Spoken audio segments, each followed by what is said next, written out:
हमारे गौतम बुद्ध ने एक कहानी सुनाई जो बहुत ही दिलचस्प होने वाली है। दोस्तों, सबसे पहले हमारे चैनल को लाइक और सब्सक्राइब करें और प्लीज़ पूरी कहानी को एंड तक ज़रूर देखें। दोस्तों, हमारे गौतम बुद्ध ने एक राजा की कहानी सुनाई। एक राजा था जो पूरी प्रजा पर राज करता था, लेकिन उसके सपने में आकर स्वयं भोलेनाथ ने राजा से कहा, राजा, सबसे पहले सुबह उठकर मेरा मंदिर दूध से भर जाना चाहिए। अगर ऐसा नहीं हुआ तो मैं तुम्हें कड़ी से कड़ी सज़ा दूंगा और इस राज्य से दफ़ा कर दूंगा। भोले बाबा की बात सुनकर राजा बहुत घबरा जाता है और सो नहीं पाता है। रात को जैसे ही सुबह उठती है तो राजा अपनी प्रजा को सबसे पहले ये ऑर्डर देता है और कहने लगता है, जिस जिस घर में दूध हो वो सबसे पहले मेरा ऑर्डर फॉलो करे और शिव जी के मंदिर पर जितना सारा दूध जिसके घर में निकलता हो वो जाकर शिव जी के मंदिर में अर्पित कर दे। और राजा की बात सुनकर पूरी जनता यानी पूरा गांव शिव जी के मंदिर पर अपना अपना दूध लेकर चले जाते हैं और सब अपना दूध अर्पित वहां पर कर देते हैं। लेकिन फिर भी शिव जी का मंदिर दूध से नहीं भरता है, क्योंकि ये सब देखकर राजा हैरत हो जाता है। और जब राजा मंदिर के बाहर बैठा होता है तभी कहने लगता है, हे भोले बाबा, पूरे गांव का दूध तो आ गया है, लेकिन फिर भी तुम्हारा मंदिर दूध से नहीं भरा। अब मैं क्या करूं?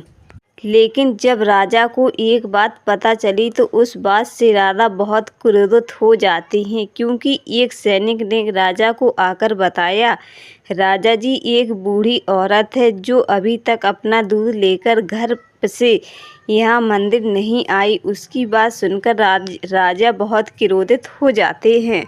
जब राजा ने पता लगाया कि वो बूढ़ी औरत दूध लेकर क्यों नहीं आई तो राजा के सैनिक उसके घर जाते हैं। और उस बूढ़ी औरत ने सबसे पहले क्या किया कि सबसे पहले उस बूढ़ी औरत ने गाय के बछड़े को दूध पिलाया। फिर उस गाय से दूध निकालकर अपने बच्चों को पिलाया। फिर थोड़ा दूध उसने अपने बच्चों के लिए कटोरी में रख दिया है और थोड़ा सा दूध लेकर वो मंदिर चली जाती है। जैसे ही राजा उस बूढ़ी औरत को दूध में थोड़ा सा दूध लेकर जब वो कटोरी में आती है, उसे देखकर राजा बहुत क्रोधित हो जाते हैं और उस बूढ़ी औरत से पूछने लगते हैं, क्यों, तुम्हारे घर में दो दो गाय थी, फिर तुम इतना कम दूध इस कटोरी में लेकर क्यों आई? फिर उस बूढ़ी औरत ने राजा से कहा, राजन, सबसे पहले तो मैंने उस गाय का दूध बछड़े को पिलाया, फिर मैंने अपने बच्चों को पिलाया और थोड़ा सा मैं घर पे रख के आई हूँ। अब ये थोड़ा सा दूध बचा है तो मैं महादेव के लिए चढ़ाने को लेकर आई हूँ।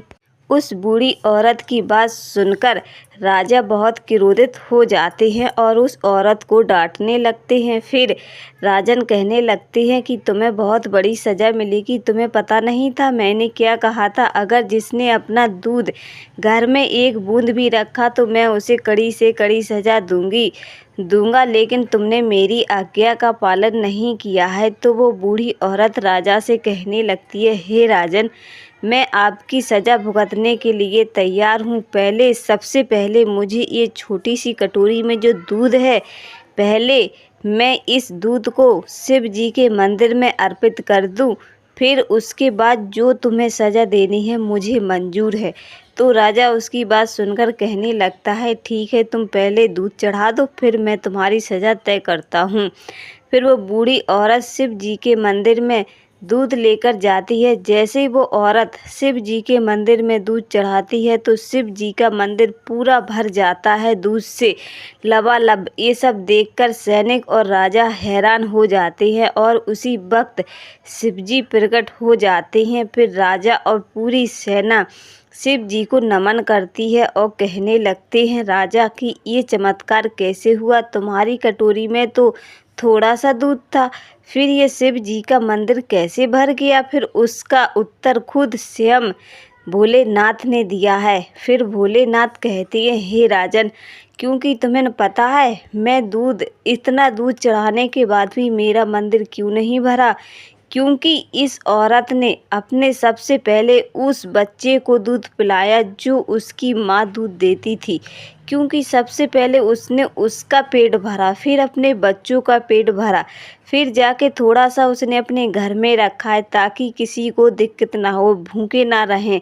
इसलिए मुझे यही तो सब देखकर मेरा शरीर एकदम सुसंत हो गया है और मैं बहुत प्रसन्न हो गया हूँ, क्योंकि मेरा उद्देश्य किसी को दुख देना नहीं था। क्योंकि जो लोग पूरा दूध लेकर आए हैं उससे कई लोगों को बहुत दिक्कत हुई और संकट भी हुआ है, क्योंकि बहुत कुछ लोग दूध ना लेकर बहुत संकट में हुए, लेकिन फिर भी तुमने किसी का संकट नहीं देखा और पूरा दूध मंदिर में लाने को कहा। लेकिन तुम्हारी डर की वजह से और सज़ा भुगतने की वजह से सारा दूध मंदिर में आ गया। लेकिन इस बूढ़ी औरत ने अपनी सज़ा की फिक्र ना करते हुए सबसे पहले गाय के बछड़े को दूध पिलाया, फिर उसने अपने बच्चों को दूध पिलाया, ताकि ना ही गज्जा का बच्चा भूखा रहे ना उसके बच्चे भूखे रहें। यही तो सब देखकर मेरा मन एकदम प्रसन्न हो गया है और मेरा पूरा मंदिर दूध से लबालब भर गया है, क्योंकि मैं इसी बात से तो परेशान हूँ, यानी प्रसन्न हो जाता हूँ कि मेरी बात से कोई दुखी ना हो। क्योंकि राजा तुमने सबसे दूध मंगाया, लेकिन मुझे इस बात से बहुत कष्ट हुआ है, लेकिन जो बूढ़ी औरत ने किया उससे मेरा मन बहुत प्रसन्न हो गया।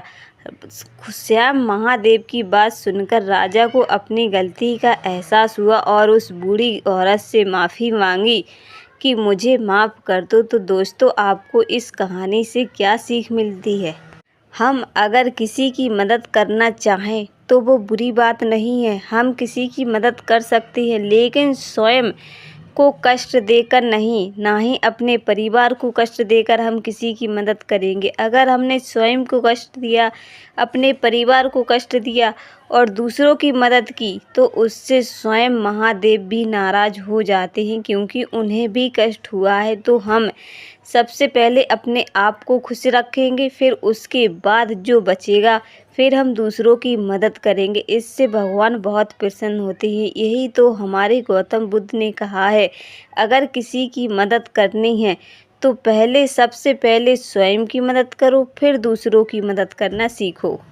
दोस्तों, आपको आज की ये कहानी कैसी लगी? प्लीज़ हमें कमेंट करके ज़रूर बताएं और लाइक और चैनल को सब्सक्राइब करें। फिर मिलते हैं नेक्स्ट वीडियो में, तब तक के लिए धन्यवाद। हमारे